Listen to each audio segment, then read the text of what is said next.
നമസ്കാരം. കോൺഗ്രസിലെ മുതിർന്ന നേതാവും KPCCയുടെ മുൻ അധ്യക്ഷനുമായ മുല്ലപ്പള്ളി രാമചന്ദ്രൻ കേരളത്തിലെ KPCC നേതൃത്വത്തിനെതിരായും പ്രതിപക്ഷ നേതൃത്വത്തിനെതിരായും രൂക്ഷമായ വിമർശനം ഉന്നയിച്ചിരിക്കുകയാണ്. കേരളത്തിലെ കോൺഗ്രസ് മര്യാദ കാണിക്കുന്നില്ല എന്ന തരത്തിലേക്കാണ് മുല്ലപ്പള്ളി രാമചന്ദ്രന്റെ ആക്ഷേപവും ആരോപണവും. ലോക്സഭാ തെരഞ്ഞെടുപ്പ് അടുത്തിരിക്കുന്ന സാഹചര്യത്തിലാണ് മുല്ലപ്പള്ളി രാമചന്ദ്രന്റെ രൂക്ഷമായ വിമർശനം നടക്കുന്നത്. KPCC അധ്യക്ഷൻ K സുധാകരനെതിരെയും പ്രതിപക്ഷ നേതാവ് VD സതീഷിനെതിരെയുമാണ് അദ്ദേഹത്തിന്റെ രൂക്ഷമായ വിമർശനം. കേരളത്തിലെ സർക്കാരിനെതിരായും കേന്ദ്ര സർക്കാരിനെതിരായും നടത്തുന്ന സമരാഗ്നി എന്ന സമരപരിപാടിയിൽ കോൺഗ്രസിന്റെ മുതിർന്ന നേതാവും മുൻ KPCC അധ്യക്ഷനുമായ തന്നെ ക്ഷണിച്ചില്ല, തനിക്ക് ക്ഷണം ലഭിച്ചില്ല എന്നുള്ളതാണ് അദ്ദേഹത്തിന്റെ രൂക്ഷ വിമർശനം. ഇനി കേരളത്തിലെ കോൺഗ്രസിന്റെ നേതൃത്വത്തിൽ ശുദ്ധികലശം നടത്താതെ താൻ KPCC ഓഫീസിലേക്ക് കയറില്ല എന്ന രൂക്ഷ വിമർശനമാണ് അദ്ദേഹം നടത്തിയിരിക്കുന്നത്. ഇതിനു മുമ്പും KPCC അധ്യക്ഷൻ K സുധാകരനെതിരെയും പ്രതിപക്ഷ നേതാവ് VD സതീഷിനെതിരെയും രൂക്ഷമായ വിമർശനങ്ങൾ മുല്ലപ്പള്ളി രാമചന്ദ്രൻ നടത്തിയിട്ടുണ്ട്. അതായത് നിലവിലത്തെ സാഹചര്യത്തിൽ കേരളത്തിലെ കോൺഗ്രസിനെ നയിക്കുന്ന നേതൃസ്ഥാനത്തിരിക്കുന്ന K സുധാകരനും പ്രതിപക്ഷ നേതാവ് VD സതീഷിനും ആ സ്ഥാനത്തിരിക്കാൻ യോഗ്യരല്ല എന്നും കേരളത്തിലെ കോൺഗ്രസിനെ തകർക്കുന്നതിൽ ഏറ്റവും പ്രധാനപ്പെട്ട പങ്കുവഹിക്കുന്ന നേതൃത്വത്തിൽ രണ്ടുപേരാണ് K സുധാകരനും പ്രതിപക്ഷ നേതാവ് VD സതീഷിനെന്നും പറയാതെ പറയുകയാണ് മുൻ KPCC അധ്യക്ഷൻ മുല്ലപ്പള്ളി രാമചന്ദ്രൻ. അദ്ദേഹം പറയുന്നത് വളരെ വ്യക്തമായാണ്. തന്നെ പാർട്ടി ക്ഷണിക്കുന്നില്ല, തന്നെ ഒരിടങ്ങളിലും പരിഗണിക്കുന്നില്ല എന്ന വിഷമം അദ്ദേഹത്തിന്റെ വാക്കുകളിൽ വളരെ വ്യക്തമാണ്.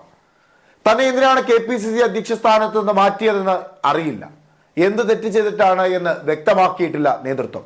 ഇങ്ങനെയൊക്കെ നീളുന്നുണ്ട് മുൻ KPCC പ്രസിഡന്റും കോൺഗ്രസിന്റെ മുതിർന്ന നേതാവുമായ മുല്ലപ്പള്ളി രാമചന്ദ്രന്റെ വാക്കുകളിലെ വിഷമം, ആരോപണം എല്ലാം. തന്നെ എന്തിനാണ് മാറ്റിയതെന്ന് ഇന്നും നേതാക്കന്മാർ പറഞ്ഞിട്ടില്ല. വ്യക്തമായ കാരണമില്ലാതെ തന്നെയാണ് തന്നെ KPCC അധ്യക്ഷ സ്ഥാനത്ത് നിന്ന് മാറ്റിയിട്ടുള്ളത് എന്ന് അദ്ദേഹം വ്യക്തമാക്കുന്നുമുണ്ട്. നിലവിലത്തെ സാഹചര്യത്തിൽ കോൺഗ്രസിന്റെ നേതൃത്വത്തിന് വലിയ കേടുപാട് സംഭവിച്ചിട്ടുണ്ട് എന്ന തരത്തിലേക്ക് നീളുന്നു മുല്ലപ്പള്ളി രാമചന്ദ്രന്റെ കോൺഗ്രസ് നേതൃത്വത്തിന് എതിരായുള്ള രൂക്ഷ വിമർശനങ്ങൾ. കോൺഗ്രസിന്റെ നിലവിലത്തെ നേതൃത്വ നിരയിൽ ഇരിക്കുന്ന KPCC അധ്യക്ഷൻ K സുധാകരനും പ്രതിപക്ഷ നേതാവ് VD സതീഷിനും 2019 നടന്ന ലോക്സഭാ തെരഞ്ഞെടുപ്പിന് ശേഷം 2024 നടക്കുവാൻ പോകുന്ന ലോക്സഭാ തെരഞ്ഞെടുപ്പ് വളരെ പ്രധാനപ്പെട്ട ഒന്ന് തന്നെയാണ്. അതായത് 2021 കോൺഗ്രസിന് തുടർച്ചയായി കേരളത്തിലെ അധികാരം നഷ്ടപ്പെട്ടപ്പോൾ നേതൃത്വത്തിൽ വലിയ മാറ്റം സംഭവിക്കുന്നു. K സുധാകരനും പ്രതിപക്ഷ നേതാവ് VD സതീഷിനും നേതൃനിരയിലേക്ക് എത്തുന്നു. ഈ സാഹചര്യത്തിൽ വരാൻ പോകുന്ന ലോക്സഭാ തെരഞ്ഞെടുപ്പ് രണ്ട് കൂട്ടരെയും സംബന്ധിച്ചിടത്തോളം ഏറ്റവും പ്രധാനപ്പെട്ട ഒരു തിരഞ്ഞെടുപ്പാണ്. അതായത് തങ്ങളുടെ നേതൃത്വത്തിൽ കോൺഗ്രസ് വളർന്നുവെന്നും ബലപ്പെട്ടുവെന്നും കേരളത്തിൽ ശക്തമായ വേരിറക്കി നിൽക്കുന്നുണ്ട് എന്ന തരത്തിലേക്കുമൊക്കെ പ്രചരിപ്പിക്കുവാനും അവകാശവാദം ഉന്നയിക്കുവാനും കഴിയും. ഇത്തവണ ലോക്സഭാ തെരഞ്ഞെടുപ്പിൽ വൻപിച്ച ഭൂരിപക്ഷത്തിൽ കോൺഗ്രസ് വിജയിക്കുകയാണെങ്കിൽ 2026 നിയമസഭാ തെരഞ്ഞെടുപ്പിലും അത് ആവർത്തിക്കുകയാണെങ്കിൽ തീർച്ചയായും അതിനുള്ള സാധ്യത കൂടുക തന്നെ ചെയ്യും. നിലവിൽ KPCC അധ്യക്ഷനും പ്രതിപക്ഷ നേതാവിനും എതിരായി നടത്തുന്ന രൂക്ഷ വിമർശനങ്ങൾക്കെല്ലാം കൃത്യമായ താക്കീതും മറുപടിയും കൊടുക്കുവാൻ സാധിക്കും 2024 26 തിരഞ്ഞെടുപ്പുകളിൽ വിജയം കൈവരിച്ചാൽ. നിലവിലത്തെ സാഹചര്യത്തിൽ ലോക്സഭാ തെരഞ്ഞെടുപ്പിൽ കോൺഗ്രസിന് 20 ലോക്സഭാ മണ്ഡലങ്ങളിലും വിജയിക്കുവാനുള്ള സാധ്യതകളുണ്ട്. കേരളത്തിലെ ഇടതുപക്ഷത്തിന് എതിരായുള്ള ജനങ്ങളുടെ ആരോപണങ്ങൾ, ജനങ്ങളുടെ പ്രതികരണങ്ങൾ, ജനങ്ങളുടെ പ്രതിഷേധങ്ങൾ ഇവയെല്ലാം വോട്ടാക്കി മാറ്റുവാൻ പ്രതിപക്ഷത്തിനും KPCC അധ്യക്ഷനും സാധിച്ചാൽ ലോക്സഭാ തെരഞ്ഞെടുപ്പിൽ കോൺഗ്രസിന് ഒരു പക്ഷേ 20 സീറ്റുകളിലും വിജയിക്കുവാനുള്ള സാധ്യതയുണ്ട്. BJP ഒരു ഘടകമാണ്.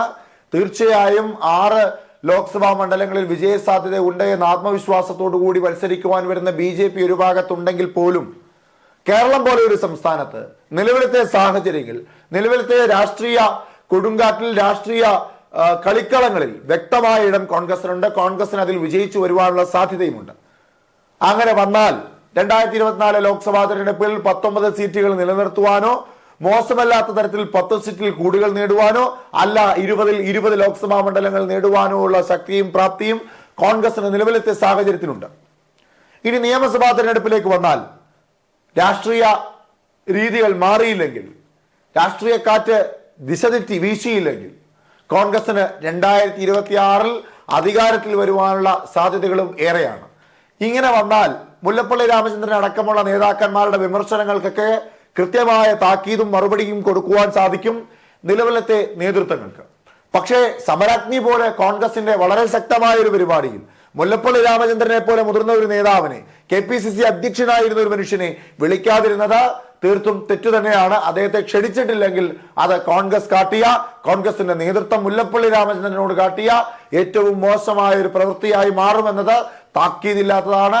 അതിന് മറുപടി നൽകേണ്ടി വരും KPCC അധ്യക്ഷനും പ്രതിപക്ഷ നേതാവ് VD സതീശനും. നിലവിലത്തെ സാഹചര്യത്തിൽ ലോക്സഭാ തെരഞ്ഞെടുപ്പ് അടുത്തിരിക്കുന്ന വേളയിൽ കോൺഗ്രസിൽ വലിയ വിള്ളലുണ്ടായാൽ അത് കേരളത്തെയും കേന്ദ്രത്തെയും കൃത്യമായി ബാധിക്കുമെന്നത് നിസ്സംശയം പറയുവാൻ സാധിക്കും. പല നേതാക്കന്മാരും കോൺഗ്രസ് വിട്ടുപോകുന്നു എന്ന തരത്തിലേക്കുള്ള വാർത്തകൾ ഉയരുമ്പോൾ, പല നേതാക്കന്മാരും കോൺഗ്രസ് വിട്ടുപോകുമ്പോൾ, കോൺഗ്രസിന്റെ പല ശക്തി കേന്ദ്രങ്ങളും BJPയോട് ചേരുമ്പോഴൊക്കെ കോൺഗ്രസിൽ ആത്മവിശ്വാസമുള്ള, കോൺഗ്രസ് അധികാരത്തിലേക്ക് വരുമെന്ന് വിശ്വസിക്കുന്ന പ്രവർത്തകർക്കും അണികൾക്കും വലിയ ക്ഷീണമാണ് ഉണ്ടാക്കുന്നത്. അതുപോലെ തന്നെയാണ് കേരളത്തിലും ഇത്തരത്തിലുള്ള പടലപ്പിണക്കങ്ങൾ ഉണ്ടായാൽ, ഇത്തരത്തിലുള്ള പിണക്കങ്ങൾ രൂക്ഷമായാൽ, മുല്ലപ്പള്ളി രാമചന്ദ്രനെ പോലെ കോൺഗ്രസിലെ മുതിർന്ന ഒരു നേതാവ് കോൺഗ്രസിന്റെ നേതൃത്വത്തിനെതിരെ രൂക്ഷമായ വിമർശനം ഉന്നയിക്കുമ്പോൾ അദ്ദേഹത്തെ ബഹുമാനിക്കുകയും സ്നേഹിക്കുകയും ചെയ്യുന്ന കോൺഗ്രസ് പ്രവർത്തകർക്കിടയിൽ, അദ്ദേഹത്തെ ആദരിക്കുന്ന ഉൾക്കൊള്ളുന്ന സാധാരണക്കാരായ വോട്ടർമാർക്കിടയിൽ ഇത് വലിയ ചർച്ചാ വിഷയമാകും. അത് കോൺഗ്രസിന്റെ മുഖത്തിന് വലിയ അടിയായി മാറും. അങ്ങനെ ഉണ്ടാകാതിരിക്കാൻ ശ്രദ്ധിക്കേണ്ടത് പ്രതിപക്ഷ നേതാവിന്റെയും KPCC അധ്യക്ഷനായ K സുധാകരന്റെയും ഉത്തരവാദിത്തമാണ്. അദ്ദേഹത്തെ ക്ഷണിച്ചില്ല എങ്കിൽ അത് തീർത്തും തെറ്റ് തന്നെയാണ്, ക്ഷമാപണം നടത്തേണ്ടത് തന്നെയാണ്. മുല്ലപ്പള്ളി രാമചന്ദ്രന്റെ രൂക്ഷമായ വിമർശനം, കടുത്ത ആരോപണങ്ങൾ എന്തായാലും കോൺഗ്രസിനെ സമ്മർദ്ദത്തിലാക്കിയിട്ടുണ്ട്. ഇനി എന്തായിരിക്കും അദ്ദേഹത്തിന്റെ നടപടികൾ? അദ്ദേഹം കോൺഗ്രസിൽ നിന്ന് അകലം പാലിക്കുമോ? കോൺഗ്രസിന്റെ എല്ലാ പ്രവർത്തനങ്ങളിൽ നിന്നും വിട്ടുനിൽക്കുമോ എന്നൊക്കെ കണ്ടറിയേണ്ടതായുണ്ട്. ഇത് രാഷ്ട്രീയ കേരളത്തിൽ മറ്റേതെങ്കിലും രാഷ്ട്രീയ സാഹചര്യം സൃഷ്ടിക്കുമോ? മറ്റേതെങ്കിലും പാർട്ടികൾക്ക് ഗുണകരമാകുന്ന രീതിയിലേക്ക് ഇത് മാറുമോ എന്നൊക്കെ കണ്ടറിയേണ്ടതായുണ്ട്.